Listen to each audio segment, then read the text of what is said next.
Hello friends, welcome to this पाठशाला। हम लोगों ने पिछले वीडियो में सेकेंड चैप्टर के फर्स्ट पार्ट में कुछ पोषक तत्वों के बारे में पढ़ लिया था और उसका परीक्षण भी हम लोगों ने कर लिया था। ठीक है, अब हमारा कुछ पार्ट और बचा हुआ है जिसको हम इस वीडियो में कंप्लीट करेंगे।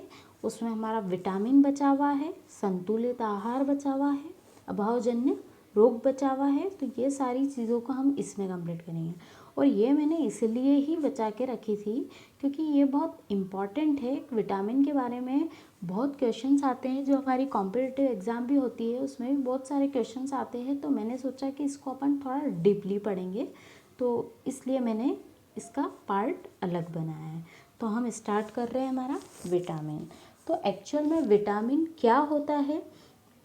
तो विटामिन सभी जीवों के लिए क्या होता है? बहुत आवश्यक होता है। ये बहुत आवश्यक पोषक तत्व है क्योंकि ये हमारी रोगों से रक्षा करता है। ठीक है, हमारे जो रोग होते हैं उनसे लड़ने के लिए विटामिन हमारी रक्षा करता है।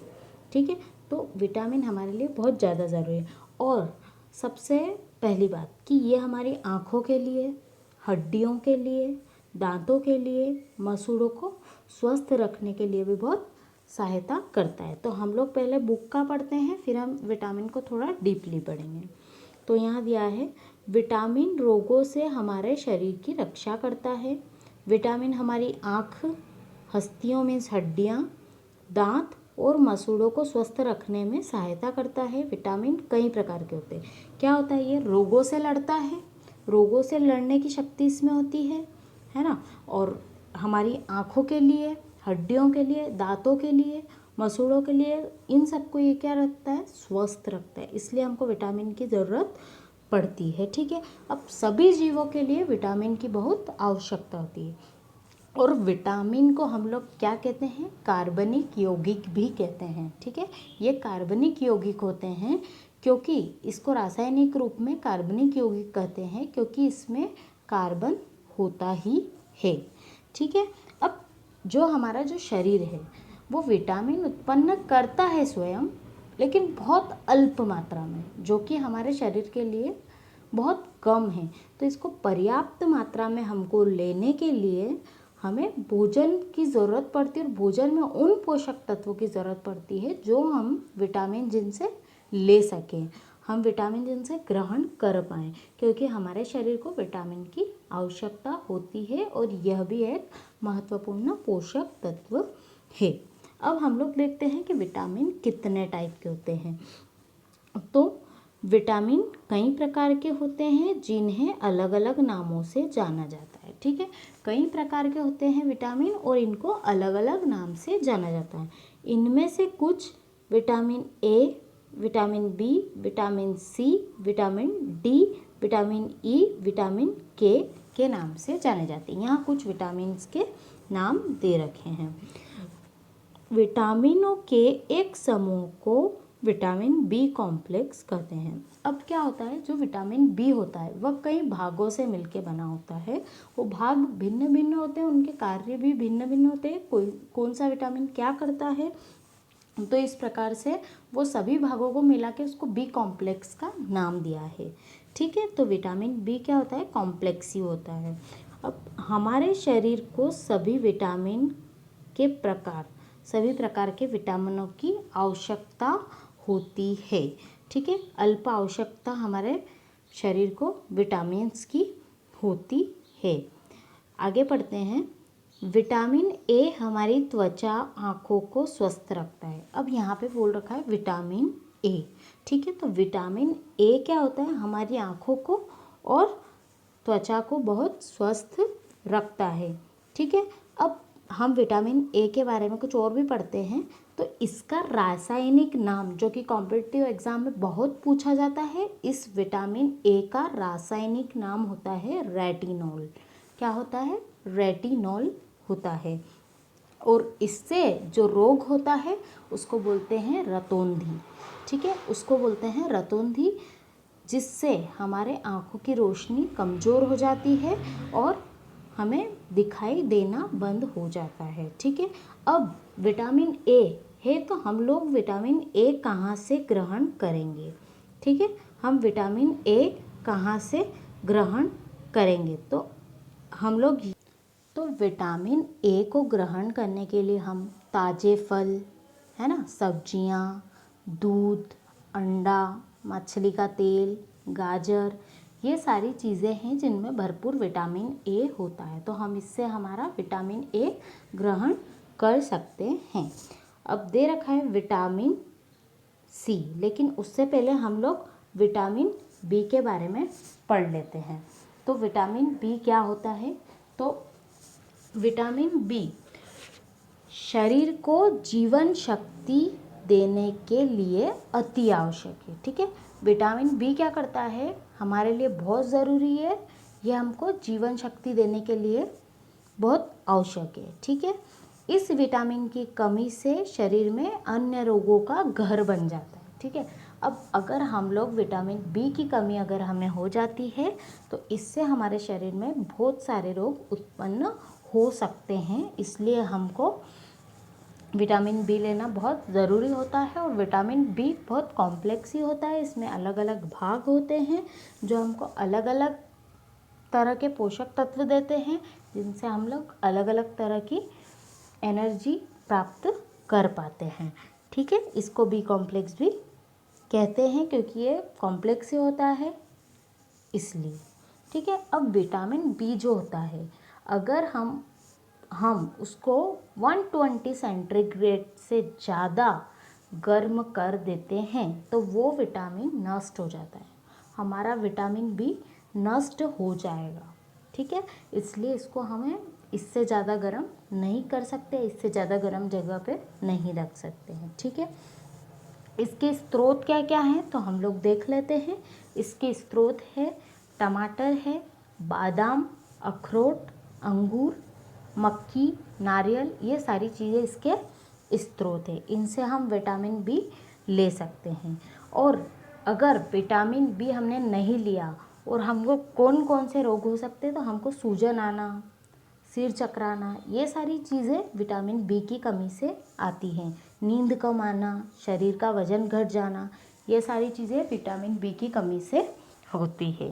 अब हम लोग देखते हैं विटामिन सी क्या होता है। विटामिन सी बहुत से रोगों से लड़ने में मदद करता है। ठीक है, विटामिन सी हमसे मतलब रोगों से लड़ने की मदद जो करता है वो विटामिन सी करता है।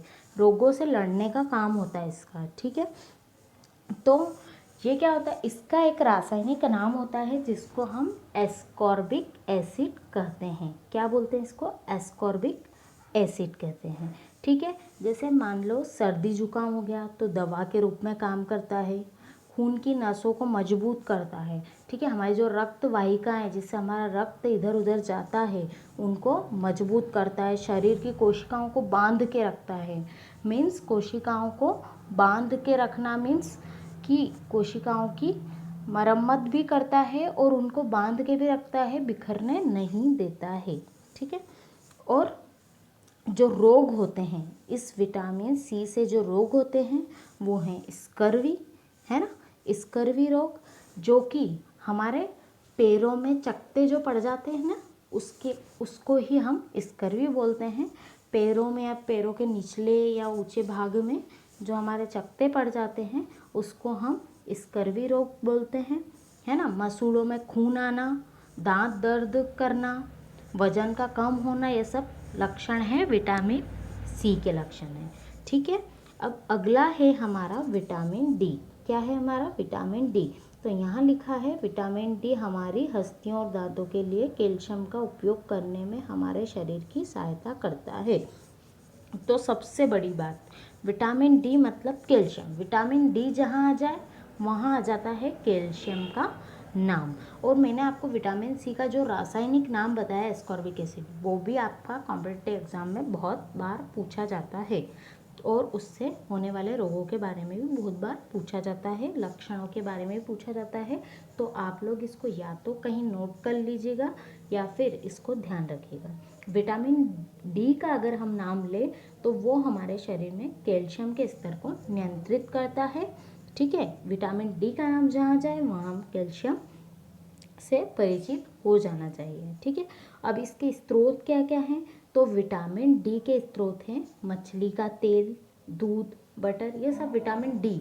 लेकिन सबसे बड़ी बात कि हम लोग जब धूप में बैठते, जब हम सुबह 11 बजे तक की धूप में अगर बैठते हैं तो हमारा शरीर भी विटामिन डी को बनाता है। तो उस धूप से भी हम लोगों को विटामिन डी प्राप्त होता है।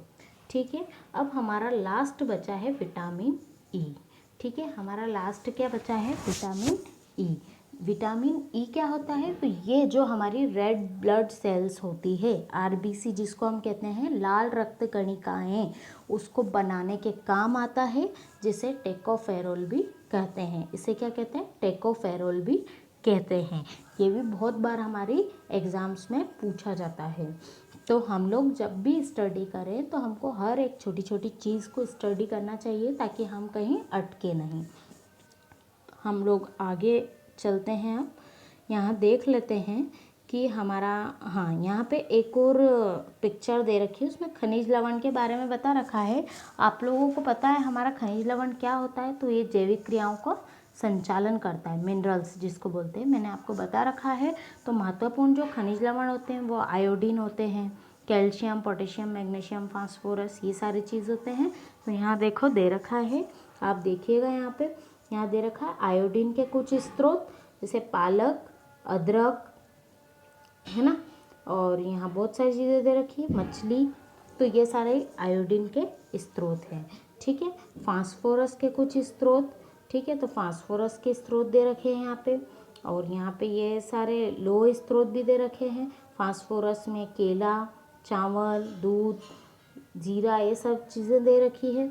और नीचे देखें हम तो लोह स्रोत दे रखे, जिसमें पालक है ना, हमारा यकृत, है ना, लीवर जिसको बोलते हैं, है ना, और ये है हमारा आम दे रखा है यहाँ।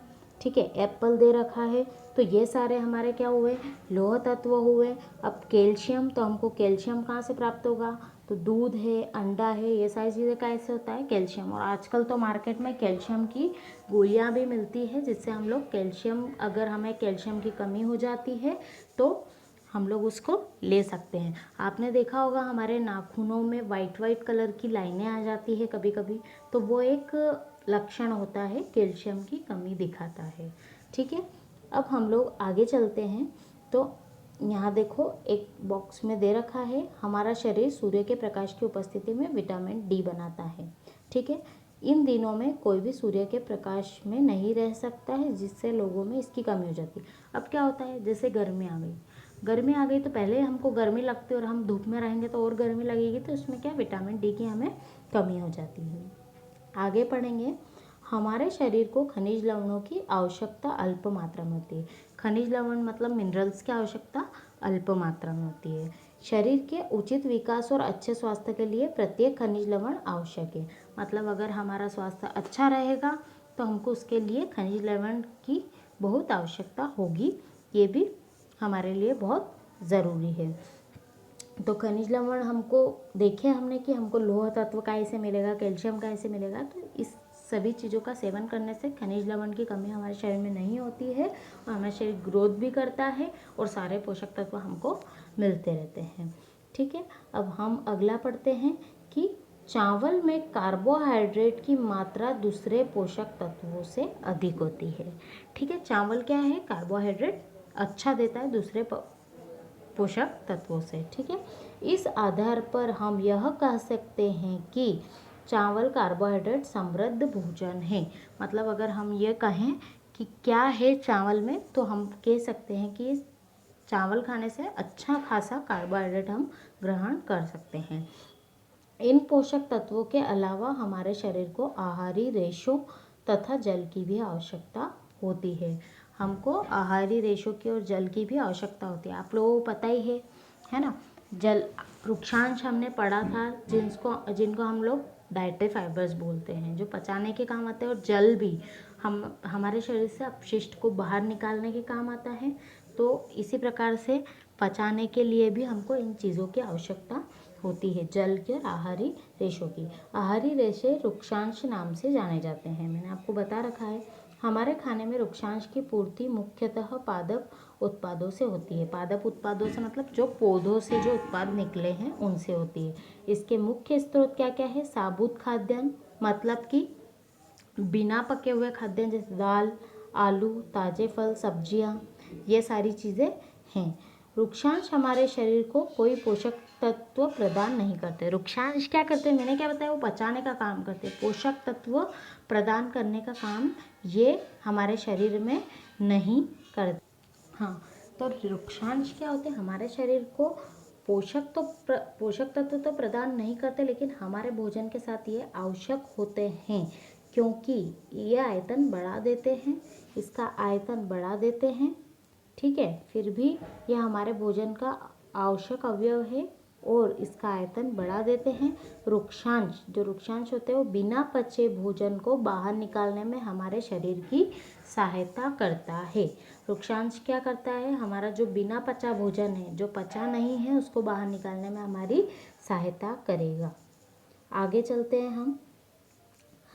जल भोजन में उपस्थित पोषक तत्वों को अवशोषित करने में हमारी सहायता करता है। जल क्या करता है? भोजन में जो पोषक तत्व उपस्थित है उनको अवशोषित करने में, उनको ऑब्जर्व करने में और शरीर में डालने में उसकी सहायता करता है। शरीर में वो ऑब्जर्व कर लेगा उनको। यह कुछ अपशिष्ट पदार्थों जैसे मूत्र, पसीने आदि को बाहर निकालने में भी सहायता करता है। मैंने आपको बताया ये अपशिष्ट को बाहर निकालने में भी हमारी सहायता करता है। सामान्यतः हमारे शरीर को जितनी जल की आवश्यकता होती है वह हमें उन वस्तुओं से प्राप्त होता है जिन्हें हम द्रव रूप में लेते हैं, जैसे कि जल, दूध, चाय। क्या हमको जितने जल की आवश्यकता होती है वो हमको द्रव रूप में हम जो लेते हैं, जैसे जल, दूध, चाय, ये सारी चीज़ों से हमको जल की आपूर्ति कर देता है। इसके अतिरिक्त हमें जो भी भोजन पकाते हैं उसमें भी हम लोग पानी का उपयोग करते हैं, तो उससे भी हमारे जल की आपूर्ति हो जाती है। अब हम लोग देखते हैं क्रियाकलाप 3। क्रियाकलाप 3 में कुछ भी नहीं दे रखा है। इसमें इस क्रियाकलाप 3 में ये बता रखा है कि कौन कौन से फल में कैसा जल रहता है, और हम लोग उसको अगर हम मतलब पीसते हैं या मसलते हैं तो कितना पानी निकलता है, तो उस हिसाब से इसमें क्रियाकलाप 3 में हमारा बता रखा है। चलो, तो अब हमारा संतुलित आहार स्टार्ट हुआ है। ठीक है, संतुलित आहार किसको कहते हैं? संतुलित आहार मीन्स बैलेंस डाइट, मतलब एक जो हम डाइट लेते हैं वो हम एक लिमिटेड तरीके से ले तो वो हमारे लिए हानिकारक नहीं होती है। और अगर हम कुछ भी खाते रहते हैं, बैलेंस डाइट बैलेंस नहीं करते हैं, तो वो हमारे लिए हानिकारक हो सकती है। ठीक है, तो सामान्यतः पूरे दिन में हम जो भी खाते हैं उसे आहार कहते हैं। हम लोग जो भी खाते हैं उसको क्या कहते हैं? आहार कहते हैं। हमारे शरीर की वृद्धि और अच्छे स्वास्थ्य को बनाए रखने के लिए हमारे आहार में वे सभी पोषक तत्व उचित मात्रा में होने चाहिए जिनकी हमारे शरीर को आवश्यकता होती है। ठीक है, संतुलित आहार क्या होता है? हम हमारे शरीर की वृद्धि और अच्छे स्वास्थ्य को बनाए रखने के लिए हम जो आहार लेते हैं उसमें सभी पोषक तत्व उचित मात्रा में होना चाहिए, है ना, जिसको हमारे मतलब जिनकी आवश्यकता हमारे शरीर को होती है। ठीक है, तो देखते हैं हम, कोई भी पोषक तत्व न आवश्यकता से अधिक होना चाहिए और न ही आवश्यकता से कम होना चाहिए, मतलब लिमिटेड होना चाहिए। ऐसा नहीं कि हमने बहुत ज़्यादा खा लिया है, तो ऐसा नहीं कि हम लोग बहुत कम खा रहे तो उसकी कमी हो जाएगी, और ज़्यादा खाएंगे तो अधिकता हो जाएगी, जो कि हानिकारक है। हमारे आहार में पर्याप्त वृक्षांश जल भी होना चाहिए। मैंने आपको बताया है वृक्षांश क्या करते हैं, जल क्या करता है ना, इस प्रकार से वो भी होना चाहिए। इस प्रकार के आहार को संतुलित आहार कहते हैं। अगर हम कोई भी चीज़ लिमिटेड खाएंगे, जितनी हमको ज़रूरत है, तो वो हमारा संतुलित आहार कहलाएगा। ठीक है, उससे शरीर की वृद्धि, ग्रोथ, क्रियाशील बनेगा शरीर। और अगर हम उसकी अति कर देंगे तो वो हमारे लिए हानिकारक हो जाएगा और हमें रोगों में ढाल देगा। मीन्स उससे वजन बढ़ने लग जाता है, कुछ कुछ चीज़ें होने लग जाती है हमारे शरीर में। तो हमको हमेशा संतुलित आहार, बैलेंस डाइट लेनी चाहिए और सभी पोषक तत्वों को साथ में ग्रहण करना चाहिए। ठीक है, हम लोग अब आगे देखते हैं क्या दे रखा है।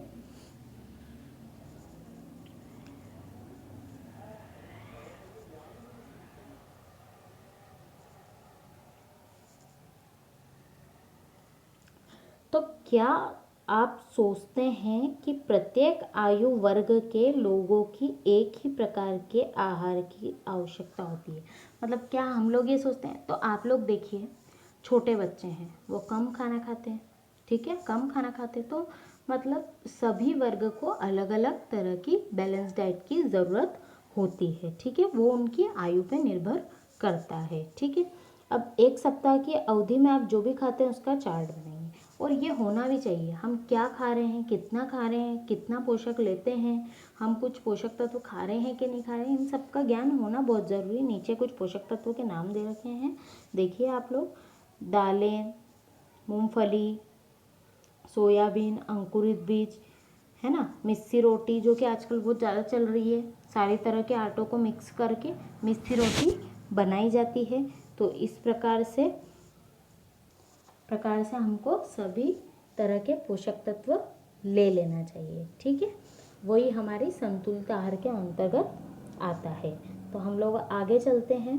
अब आया है बात, यहाँ पे देखिए आप, उचित प्रकार का भोजन करना ही पर्याप्त नहीं होता है, इसे उचित तरीके से पकाना भी आना चाहिए, ठीक है। अब पकाना भी पड़ता है, जैसे मान लो कि हमारा भोजन हमने पका लिया, बहुत ज़्यादा पका लिया, तो भैया बहुत ज़्यादा पकाने पर उसके सारे पोषक तत्व नष्ट हो जाते हैं।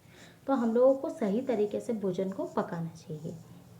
जैसे पोषक तत्व नष्ट हो ना हो, क्या आप जानते हैं कि पकाते समय कुछ पोषक तत्व नष्ट हो जाते हैं? तो हाँ, उनको गर्मी मिलने पे पोषक तत्व नष्ट हो जाते हैं, है ना। अब छिलका उतार कर, ठीक है, छिलका उतार कर अगर सब्जियों फलों को धोया जाता है तो यह संभव है कि कुछ विटामिन नष्ट हो जाते हैं। अगर हम छिलका उतार देते हैं तो उनको धोते हैं बहुत ज़्यादा, तो उनमें से विटामिन नष्ट हो जाता है। सब्जियों और फलों की त्वचा में कई प्रकार के विटामिन खनिज लवण होते हैं, है ना। सब्जियों की जो त्वचा रहती है, मतलब उनके जो छिलके रहते हैं, उसमें बहुत सारे प्रकार के विटामिन होते हैं। चावल और दालों को बार बार धोने पर उसमें उपस्थित विटामिन और कुछ खनिज लवण अलग हो जाते हैं। तो इसी प्रकार से जब कोई भी सब्जी हम बहुत ज़्यादा धोते हैं तो उसके कुछ पोषक तत्व नष्ट हो जाते हैं, उसके खनिज लवण, कुछ पोषक तत्व नष्ट हो जाते हैं। आगे हम लोग देखेंगे। अच्छा, अब यहाँ पे क्या दे रखा है, पकाने में विटामिन सी आसानी से गर्मी से नष्ट हो जाता है। विटामिन बी का भी मैंने आपको बताया है कि वह 120 डिग्री सेंटीग्रेड के बाद वो ख़त्म हो जाता है। इसी प्रकार से विटामिन सी भी गर्मी से हम लोगों को नहीं पता हो तो आप लोग भी ये देख लीजिएगा कि जब भी हम विटामिन सी, जैसे हमने कोई खट्टा फल लिया या उसको पकाते हैं तो उसके सारे विटामिन नष्ट हो जाते हैं। तो इसी प्रकार से हमको विटामिन सी को कभी गर्मी से नहीं पकाना चाहिए, क्योंकि वो नष्ट हो जाता है। तो उससे हम लोग फिर विटामिन सी नहीं ले पाते और हमको लगता है कि हमने विटामिन सी को ग्रहण कर लिया है, पर वो एक्चुअल में नहीं होता है, उसमें कुछ भी विटामिन नहीं बचता है। आगे हम लोग देखते हैं। बूझों ने सोचा कि हर समय वसा युक्त खाना सर्वोत्तम होता है, सर्वोत्तम भोजन है ना। हम वसा युक्त खाएंगे तो बहुत सर्वोत्तम है। मैंने आपको बताया वसा क्या होता है कि, हाँ, तो भुजों ने क्या सोचा कि हमें हमेशा वसा युक्त भोजन खाना सर्वोत्तम भोजन होता है क्या? तो मैंने आपको बता रखा है कि वसा अगर हम अधिक मात्रा में ले लेते हैं तो वो बहुत हानिकारक होता है, ठीक है। अब यहाँ हम देखते हैं, एक कटोरी कार्बोहाइड्रेट युक्त भोजन की अपेक्षा में एक कटोरी वसा युक्त भोजन अधिक ऊर्जा देगा। देखो यहाँ पे एक कटोरी कार्बोहाइड्रेट पड़ा है और एक कटोरी वसा पड़ा है, तो उसमें ज़्यादा ऊर्जावान क्या है? वसा है। तो इस प्रकार से वसा बहुत ज़्यादा ऊर्जावान होता है और वसा की अधिक मात्रा बहुत हानिकारक होती है। क्या ऐसा नहीं होता कि उसने तली हुई चीज़ें, समोसा, मलाई, रबड़ी, पेड़ा अति प्रचुर मात्रा में वसा युक्त भोजन खाया और इसके अलावा कुछ भी नहीं खाया? उसने क्या करा, ये सारी चीज़ें खाई, वसा वाली चीज़ें खाई। तो आप देखिए, अब नीचे देखिए उसकी हालत, ये देखिए उसकी हालत। तो ठीक है, वसा युक्त भोजन अधिक करने से हमारा वज़न बढ़ सकता है, ठीक है। और हम एक ही पोषक तत्व को लेंगे तो दूसरे पोषक तत्व कम होने की वजह से और कुछ बीमारियां भी हम लोगों को हो सकती है। तो यहाँ दे रखा हमारे भोजन में वसा की मात्रा अधिक होने पे हम मोटापे का कारण वो हमारा बन सकती है। ठीक है। अगला है हमारा अभावजन्य रोग। अभावजन्य रोग क्या होगा? अभाव में किसी चीज़ की कमी आना। ठीक है। अभावजन्य रोग को क्या कहेंगे? किसी चीज़ की कमी आना। देखते हैं, एक व्यक्ति खाने के लिए भोजन पा रहा है लेकिन कभी कभी उसके भोजन में किसी विशेष पोषक तत्व की कमी आ जाती है। देखा है यहाँ आपने क्या है, हम लोग क्या करते हैं, मान लो हम एक ही एक चीज़ ज़्यादा खा रहे हैं तो हमको वही पोषक तत्व मिल रहा है तो दूसरे पोषक तत्व की कमी होना, मतलब हमको सारे पोषक तत्व मतलब पर्याप्त मात्रा में नहीं मिल पा रहे हैं, तो ये किसी न किसी पोषक तत्व की कमी को बताता है। तो बहुत समय तक अगर हम लोग वो पोषक तत्व ग्रहण नहीं करते हैं तो उसके अभाव से हम ग्रसित हो जाते हैं और एक या अधिक पोषक तत्वों का अभाव हमारे शरीर में रोग विकृतियों को उत्पन्न कर देता है। क्या करेगा वो? अगर हम एक ही एक पोषक तत्व लेंगे तो दूसरे पोषक तत्वों की हमें कमी हो जाएगी और हम रोगों से घिर जाएंगे, जो कि बहुत खतरनाक हो सकता है। इसी को हम क्या कहते हैं? अभावजन्य रोग कहते हैं। अगर हमने लंबे समय तक एक ही चीज़ को खाया और पोषक तत्व नहीं लिया तो हमें कहीं ना कहीं कोई ना कोई पोषक तत्व की ज़रूरत पड़ेगी हमारे शरीर को और फिर हमें कई बीमारियां उत्पन्न हो सकती है। यदि कोई व्यक्ति अपने भोजन में पर्याप्त प्रोटीन नहीं ले रहा है तो उसे कुछ रोग हो सकते हैं, जैसे कि वृद्धि का अवरोध होना। आपको पता है प्रोटीन क्या करता है? हमारी ग्रोथ करता है, तो हमारी वृद्धि अवरुद्ध हो सकती है प्रोटीन न लेने से, है ना। सूजन आना, बालों का रंग उड़ना, ऐसी बीमारियां हम लोगों को हो सकती है। ठीक है। अब यदि प्रोटीन तथा कार्बोहाइड्रेट दोनों ही किसी व्यक्ति के आहार से लंबे समय तक अनुपस्थित रहें तो उसकी वृद्धि पूरी तरीके से अवरुद्ध हो जाएगी। क्या? प्रोटीन और कार्बोहाइड्रेट अगर ये दोनों ही हमको नहीं मिले तो हमारी वृद्धि रुक जाएगी, हम ग्रोथ करना बंद कर देंगे और हम ये क्या लिखा है? एक व्यक्ति बहुत दुबला पतला हो जाएगा। इससे क्या हो जाता है? हम बहुत दुबले पतले हो जाते हैं, वो इतना दुर्बल हो जाता है कि चलने में भी असमर्थ रहता है। तो ये हमारे बीमारियों का घर बना देते हैं अगर हम पोषक तत्वों को नहीं लेते हैं तो। ठीक है। विभिन्न विटामिन और खनिज लवणों के अभाव से विभिन्न रोग और विकृतियां हो सकती है। विटामिन और खनिज लवणों के अभाव से बहुत सारी विकृतियां हो सकती है। ठीक है। सभी अभावजन्य रोगों की रोकथाम संतुलित आहार लेने से की जाती है। अगर आप संतुलित आहार लेंगे, आप बैलेंस डाइट लेंगे, सभी पोषक तत्वों को पर्याप्त मात्रा में लेंगे तो आप कभी भी बीमार नहीं होंगे। तो इसी प्रकार से हम लोगों को ध्यान रखना चाहिए कि हमको सारे पोषक तत्वों को लेना चाहिए। और हम लोगों ने पढ़ा है इसमें कि हमको कौन सा पोषक तत्व किन चीज़ों से मिलता है, तो इस चीज़ को हमको लेके चलना चाहिए हमारे जीवन में भी, ताकि हम स्वस्थ रहें, क्रियाशील रहें और बहुत ग्रोथ करें। ठीक है। अब आगे हम विटामिन के बारे में हमने पढ़ा था, लेकिन यहाँ इस चार्ट को भी हम लोग रीड करते हैं। फर्स्ट यहाँ पे दे रखा है, यहाँ पे विटामिन खनिज लवणों के अभाव के कारण होने वाले रोग। अब यहाँ दे रखा है विटामिन, अभावजन्य रोग और लक्षण बता रखे हैं। मैंने भी आपको बताया है, कुछ सेम भी होंगे कुछ अलग भी होंगे। तो हम देखते हैं विटामिन ए इसमें अभावजन्य रोग, क्षीणता, दृष्टिहीनता मीन्स वही हमको दिखाई नहीं देता है, रोशनी कम हो जाती है, अंधेरे रात में कम दिखाई देना, कभी कभी पूरी तरह से दिखाई देना बंद हो जाता है। तो ये हमारे लक्षण है काय के? विटामिन ए की कमी के, जिसको क्या बोलते हैं? विटामिन ए का मैंने रासायनिक नाम भी आपको बताया है, रेटिनॉल बोलते हैं इसको।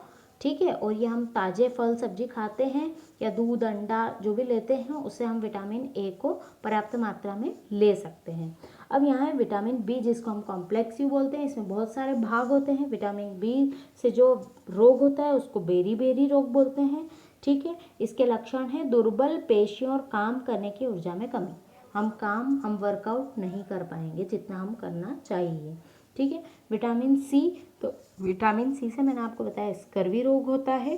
ठीक है। मसूड़ों में सूजन, मसूड़ों से खून निकलना, है ना, और घाव भरने में अधिक समय लगना विटामिन सी के कमी के लक्षण हैं।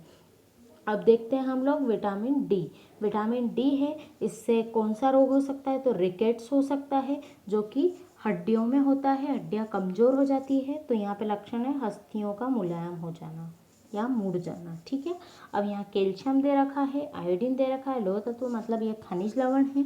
अगर कैल्शियम नहीं लेंगे तो हड्डियाँ या दांतों में प्रॉब्लम आएगी। ठीक है, कमज़ोर अस्थियाँ मतलब हमारे दांत कमज़ोर हो जाएंगे, मसूड़े कमज़ोर हो जाएंगे, खून आने लग जाएगा, या फिर हमारी हड्डियाँ बहुत कमज़ोर हो जाएगी। आयोडीन, तो आयोडीन की कमी से हमारा घेंघा रोग होता है जो कि हमारे गले में होता है, उसको गाइटर भी कहते हैं।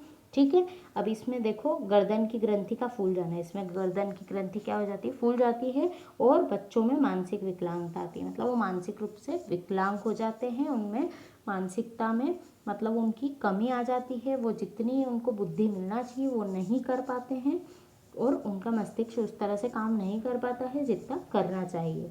लोह तत्व, तो लोह तत्व की कमी से अरक्ता आती है और कमजोरी आ जाती है। आपको पता ही है अगर हम आयरन भरपूर मात्रा में नहीं लेंगे तो हमें कमजोरी आ जाएगी। अब आप इसमें देखिए मुख्य पार्ट को हमने सारा के सारा पढ़ लिया है। संतुलित आहार, बैलेंस डाइट हमने पढ़ लिए, बेरी रोग कैसे होता है, विटामिन बी से होता है, कार्बोहाइड्रेट पढ़ लिए, ऊर्जा क्या होती है, कैसे मिलती है ये पढ़ लिया है, वसा क्या होता है, खनिज क्या होता है, पोषक क्या होता है, प्रोटीन क्या होता है, रुग्धांश क्या होते हैं, ये स्कर्वी रोग कैसे होता है, मंड क्या होता है, विटामिन क्या होता है। तो ये सारी चीज़ें हमने इस चैप्टर में पढ़ ली है। हम इसके मेन पॉइंट्स को पढ़ लेते हैं, इसके सारांश को पढ़ लेते हैं ताकि एक बार और रिवाइज हो जाएगा। तो यहाँ है हमारे भोजन के मुख्य पोषक तत्व के नाम है कार्बोहाइड्रेट, प्रोटीन, विटामिन, वसा, खनिज लवण। कौन कौन से मुख्य पोषक तत्व हैं, कार्बोहाइड्रेट, प्रोटीन, विटामिन, खनिज लवण। ठीक है, ये हमारे मुख्य पोषक तत्व हैं। इसके अतिरिक्त आहारी रेशे और जल भी होता है। तो इसके अतिरिक्त हमको काय की ज़रूरत पड़ती है, आहारी रेशों की भी और जल की भी। नेक्स्ट है हमारा कार्बोहाइड्रेट तथा वसा हमारे शरीर को मुख्य रूप से ऊर्जा प्रदान करता है। कार्बोहाइड्रेट और वसा हमारे शरीर को मुख्य रूप से ऊर्जा प्रदान करता है। मैंने आपको बता भी रखी है कि अगर 1 ग्राम वसा लेंगे, हम 1 ग्राम कार्बोहाइड्रेट लेंगे तो हमको 4 कैलोरी की ऊर्जा मिलेगी, और वो जो कैलोरी है वो एनर्जी में कौन परिवर्तित करता है, मेटाबॉलिज्म। ठीक है, मेटाबॉलिज्म की क्रिया। अब थर्ड है हमारा प्रोटीन। खनिज लवण की आवश्यकता हमारे शरीर की वृद्धि और अनुसरण के लिए होती है। प्रोटीन और खनिज लवण काय के लिए होते हैं, वृद्धि करने के लिए, ग्रोथ करने के लिए। विटामिन हमारे शरीर में रोगों से लड़ने के लिए होता है। विटामिन काय के लिए होता है, रोगों से लड़ने के लिए होता है। संतुलित आहार हमारे शरीर के लिए सभी आवश्यक तत्व और पर्याप्त रुग्णांश और जल उचित मात्रा में उपस्थित रहते हैं। अगर हम संतुलित आहार लेंगे तो हमको सारे पोषक तत्व, रुक्षांश, जल सभी उपस्थित रहेंगे हमारे शरीर में। हमारा शरीर ग्रोथ भी करता रहेगा और हमें जल की कमी भी नहीं होगी। हमारा डाइजेस्टिव सिस्टम भी उससे अच्छा रहेगा संतुलित आहार लेने से। इसलिए हमें समय पर भोजन करना चाहिए और संतुलित आहार लेना चाहिए। और उसमें पोषक तत्व आपको जितने भी आपने इसमें पढ़े हैं वो बहुत ज़रूरी है हमारे शरीर के लिए, वो ज़रूर लेना चाहिए आप लोगों को। हमारे आहार में लंबी अवधि तक एक या अधिक पोषक तत्वों की न्यूनता से विशिष्ट रोग अथवा विकार उत्पन्न हो सकते हैं, जिसको हम क्या कहते हैं, अभावजन्य रोग। किसी 1 या 2 पोषक तत्वों की बहुत लंबे समय तक कमी से हम लोगों में रोग उत्पन्न हो जाते हैं, जैसे चेहरे पे सूजन आना, ये सारी चीज़ें कैसे होती है, अभावजन्य रोग से। तो मैं बार बार कह रही हूँ कि पोषक तत्वों की अच्छे से मात्रा लेनी चाहिए, हमको बैलेंस डाइट लेना चाहिए जिससे हमारा शरीर ग्रोथ भी करता रहे और हम वर्कआउट भी बहुत अच्छे से कर पाएँ और ज़्यादा से ज़्यादा हम वर्कआउट कर पाएँ। इसी प्रकार से हमने इस चैप्टर में क्या क्या पढ़ लिया है, पोषक तत्व पढ़ लिया, हमको क्या लेना चाहिए, क्या नहीं लेना चाहिए, किस किस प्रकार के पोषक तत्व लेना चाहिए, क्या हमारे लिए ज़रूरी है, क्या नहीं है। तो इस प्रकार से हमने इस चैप्टर में पूरा पढ़ लिया है। बहुत ही इम्पॉर्टेंट है और इसके अंदर जो विटामिन वाला पार्ट है, प्रोटीन वाला पार्ट है, जो भी पोषक तत्वों के बारे में मैंने आपको बताया है बहुत ज़्यादा इंपॉर्टेंट है। सारी कॉम्पिटिटिव एग्जाम में वो पूछा जाता है और बच्चों के लिए भी बहुत इंपॉर्टेंट है। अगर ये अभी से इतना अच्छा पढ़ते हैं तो वो आगे बहुत ग्रोथ करेंगे। तो आपको छोटी छोटी चीज़ों को पढ़ने की बहुत ज़रूरत होती है ना। तो मैंने इस वीडियो में सारा कंप्लीट किया है। अगर आपको मेरा वीडियो पसंद आया हो तो इसको लाइक करें, सब्सक्राइब करें, अपने फ्रेंड्स के साथ शेयर ज़रूर करें और बेल आइकन को प्रेस करना ना भूलें ताकि आपको मेरा नया वीडियो जल्द से जल्द मिल जाए। Thank you so much.